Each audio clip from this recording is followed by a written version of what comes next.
খুবই সুন্দর একটি ভ্যানিলা কেক ডেকোরেশন করে দেখাবো আজকে আপনাদেরকে। আসসালামু আলাইকুম, ওয়েলকাম টু আওয়ার কেক বাড়ি। আশা করছি সবাই খুব ভালো আছেন। প্রথমেই বোর্ডের উপর কিছুটা ক্রিম লাগিয়ে তার উপর প্রথম লেয়ারের কেকটি বসিয়ে দিয়েছি। এখানে আমি 10 ইঞ্চি সাইজের রাউন্ড শেপের বোর্ড ইউজ করেছি, আর কেকটি ছিল 8 ইঞ্চি সাইজের মোল্ডে বেক করা। এটি ছিল একটি 2 পাউন্ডের কেক। কেকটিকে আমি 2টি লেয়ারে ভাগ করে নিয়েছিলাম।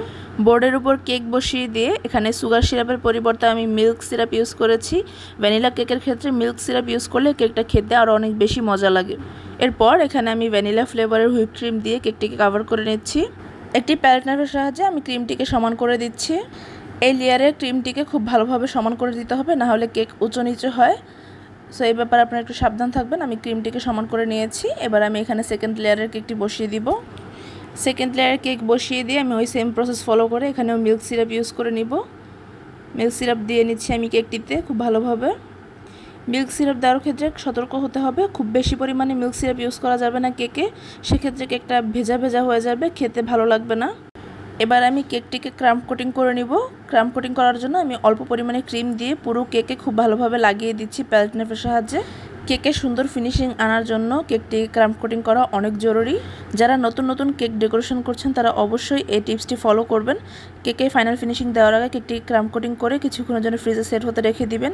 এরপরে যখন আপনি কেকটিকে ফাইনাল ফিনিশিং দেবেন, কেকটিকে খুব সহজেই ফিনিশিং দিতে পারবেন এবং ফিনিশিংটাও অনেক বেশি স্মুথ হবে। আমি কেকটিকে ক্রাম্প কোটিং করে কিছুক্ষণের জন্য নর্মাল ফ্রিজে সেট হতে রেখে দিয়েছিলাম। এরপরে কেকটিকে বের করে এখানে আমি ফাইনাল লেয়ারের ক্রিম অ্যাপ্লাই করে নিচ্ছি। ক্রিম অ্যাপ্লাই করার ক্ষেত্রে এখানে আমি একটি পাইপিং ব্যাগের সাহায্যে ক্রিমটিকে অ্যাপ্লাই করছি। এইভাবে পাইপিং ব্যাগ দিয়ে ক্রিম অ্যাপ্লাই করলে খুব সহজেই ক্রিম অ্যাপ্লাই করা যায় এবং ফিনিশিং দেওয়াটাও অনেক সহজ হয়ে যায়। এই তো আমি কেকটিকে খুব ভালোভাবে ক্রিম দিয়ে কোট করে নিচ্ছি। ক্রিম অ্যাপ্লাই করা শেষ হয়ে গেলে কেকটিকে আমি খুব সুন্দর করে ফিনিশিং দিয়ে নিব। এই ভ্যানিলা ফ্লেভারের কেক ছাড়াও আপনারা আমাদের পেজে অন্যান্য আরও অনেক ফ্লেভারের কেক পেয়ে যাবেন।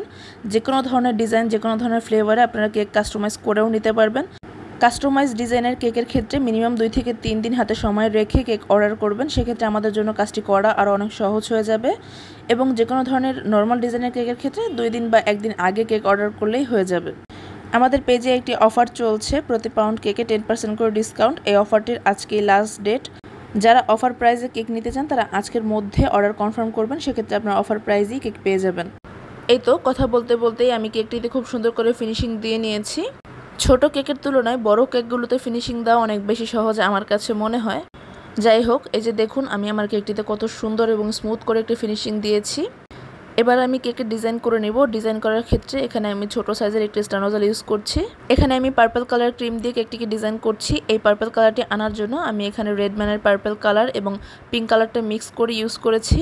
কেক ডিজাইন করার পর নাম লিখতে সমস্যা হতে পারে, এই জন্য আমি আগেই কেকে নাম লিখে নিয়েছি। এরপরে ডিজাইনটি করছি। যেখানে নাম লিখেছে সেই অংশটুকুর চারিদিকে আমি একটি বর্ডার করে দিচ্ছি। এরপরে কেকের বর্ডার লাইনে আমি আরও একটি বর্ডার করে দিব ওই একইভাবেই। শুধুমাত্র ছোট সাইজের এই একটি স্টার নজলের সাহায্যে আমি আজকে পুরো কেকটি ডেকোরেশন কমপ্লিট করব। এই তো আমার উপরের বর্ডারটি দেওয়া কমপ্লিট হয়ে গিয়েছে। এবার দুটো বর্ডারের মাঝখানে যে ফাঁকা অংশ আছে ওইখানে আমি কিছু হোয়াইট চকলেট গ্রেট করে রেখেছিলাম, সেটা দিয়ে দিচ্ছি। পুরো ফাঁকা অংশটাকেই আমি এইভাবে হোয়াইট চকলেট দিয়ে কভার করে নিব। কেকটি কিন্তু দেখতে এখনই অনেক বেশি সুন্দর লাগছে। হোয়াইট চকলেট দিয়ে ফাঁকা অংশটিকে কভার করা শেষ হয়ে গেলে এখানে আমি কেকের নিচেও একটি বর্ডার করে দিব। ওই সেম নজলের সাহায্যে আমি নিচের বর্ডারের কাজটিও করব। এই তো নিচের বর্ডারটি করা কমপ্লিট হয়ে গেলে আমার কেক ডেকোরেশন অলমোস্ট কমপ্লিট হয়ে যাবে।